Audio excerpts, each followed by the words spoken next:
Good morning students. आज हम class 7 के मैथ्स का हमें एक्सरसाइज 4B करना है। हमने कल कंप्लीट किया था। आज हम 4B करेंगे, लेकिन 4B करने से पहले अब हमें कुछ और कंसेप्ट्स जो है क्लियर करने हैं, जिसमें सबसे पहले आता है हमारे पास इक्विवेलेंट रेशनल नंबर। तो इक्विवेलेंट रेशनल नंबर होता क्या है?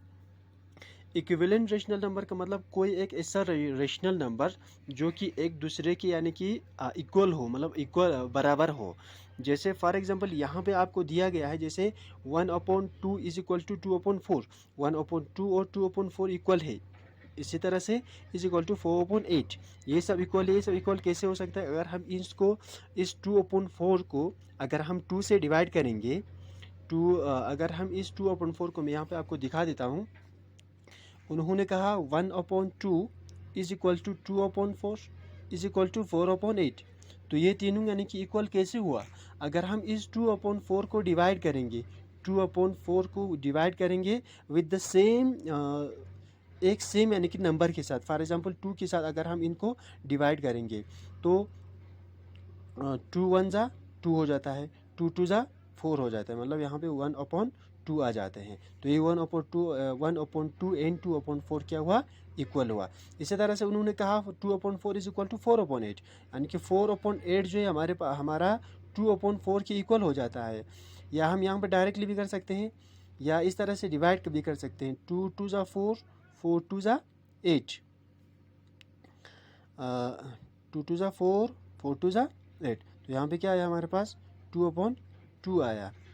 तो ये तो इक्वल नहीं हुआ। देखिए यहाँ पे हमें क्या करना था, ये जो 4/8 है, 4/8, इस 4/8 को हमें क्या करना था? डिवाइड करना था एक सेम नंबर के साथ। फॉर एग्जाम्पल अगर मैंने सेम नंबर 4 के साथ डिवाइड किया, 4 1 जा 4, 4 2 जा 8, तो यहाँ पे हो गया 1/2। तो 1/2 और 2/4 ऑलरेडी इक्वल है, तो ये 4/8 और 2/4 भी हमें क्या हुआ? इक्वल हुआ। तो इसको कहते हैं हम इक्विवेलेंट रेशनल नंबर कहते हैं। तो इक्विवेलेंट रेशनल नंबर में उन्होंने क्या कहा, यहाँ पे हमें उन्होंने आपके इक्विवेलेंट रेशनल नंबर के कंसेप्ट में कहा गया है। उन्होंने पेज नंबर 52 पे यहाँ पे आप देख सकते हैं, to make a rational number, कोई भी रेशनल नंबर, जैसे फॉर एग्जांपल a/b हो, अगर हमें इसको इक्विवेलेंट रेशनल नंबर बनाना है, कोई गिवन रेशनल नंबर को उसका इक्विवेलेंट बनाना है, तो हमें क्या करना होगा? वी हैव टू मल्टीप्लाई और डिवाइड। हमें मल्टीप्लाई करना है या उसी रेशनल नंबर को डिवाइड करना है। Numerator a and the denominator b, हमारे पास जो न्यूमिनेटर a है और डिनोमिनेटर b है, इन दोनों को किसी भी सेम नंबर के साथ या तो मल्टीप्लाई करना है या तो डिवाइड करना है।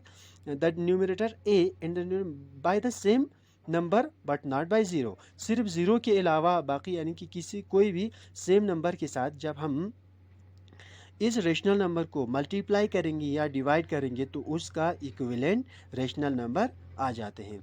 यहाँ पे आप लोगों को यहाँ पे कंसेप्ट समझने के लिए कुछ दिया, यहाँ पे उन्होंने एक साइन दिया गया है। फॉर एग्जांपल अगर a/b कोई रेशनल नंबर है और हमें इसको इक्विवेलेंट रेशनल नंबर बनाना है, तो हम क्या करेंगे? कोई यानी कि इंटीजर सेम नंबर के साथ जो कि नॉट इक्वल टू ज़ीरो हो, ऐसा कोई इंटीजर होना चाहिए। जैसे उन्होंने यहाँ पर रखा है m/m is an equivalent rational number two a/b। जब इसको मल्टीप्लाई करेंगे दोनों, यानी कि a/b दोनों को मल्टीप्लाई करेंगे विद द सेम नंबर, किसी एक सेम नंबर के साथ, तो वो जो है इक्विवेलेंट रेशनल नंबर बने। ये हुआ आप लोगों का मल्टीप्लाई करके। और नीचे दिया गया अगर a/b कोई रेशनल नंबर है और हमारे पास कोई इंटीजर है यानी कि m, फॉर एग्जांपल उन्होंने m दिया गया है जो कि न्यूमरेटर और डिनोमिनेटर दोनों पे सेम होना चाहिए। अगर यहाँ पे m की जगह पे 2 है तो यहाँ पे 2 होना चाहिए, और यहाँ पे 5 है तो यहाँ पे भी 5 होना चाहिए, यहाँ पे -3 है तो यहाँ पे भी -3 होना चाहिए। तो इस एन इक्विवेलेंट रेशनल नंबर, यानी कि ये जो है एक इक्विवेलेंट रेशनल नंबर बन जाते हैं।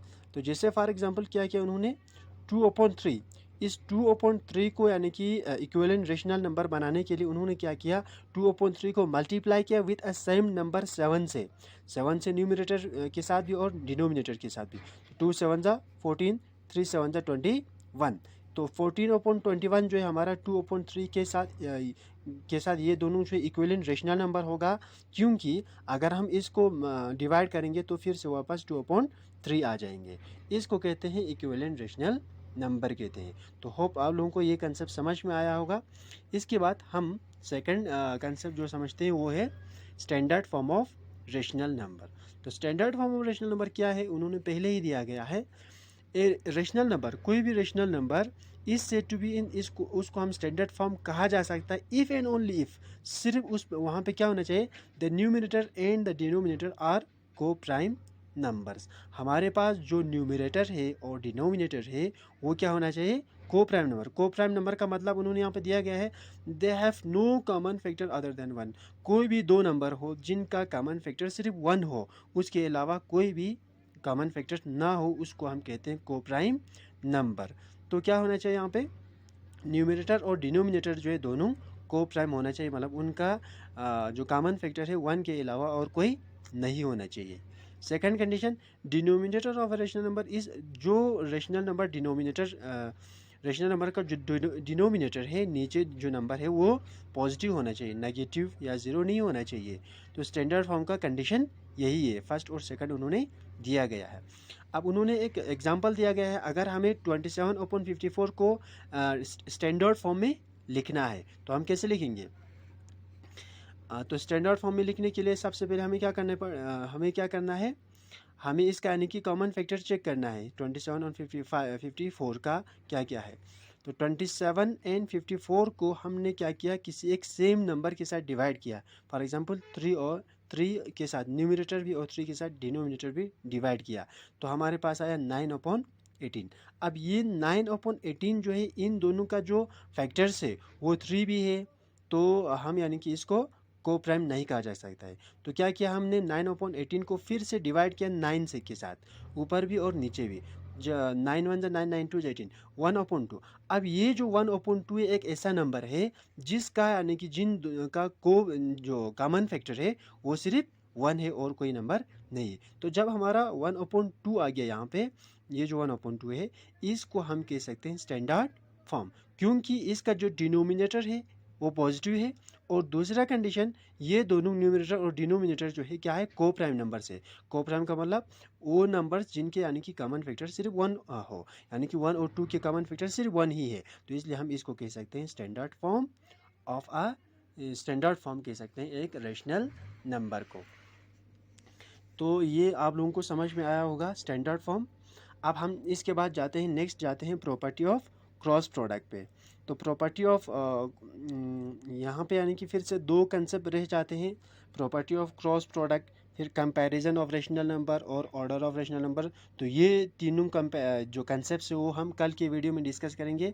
होप आप लोगों को समझ में आया होगा।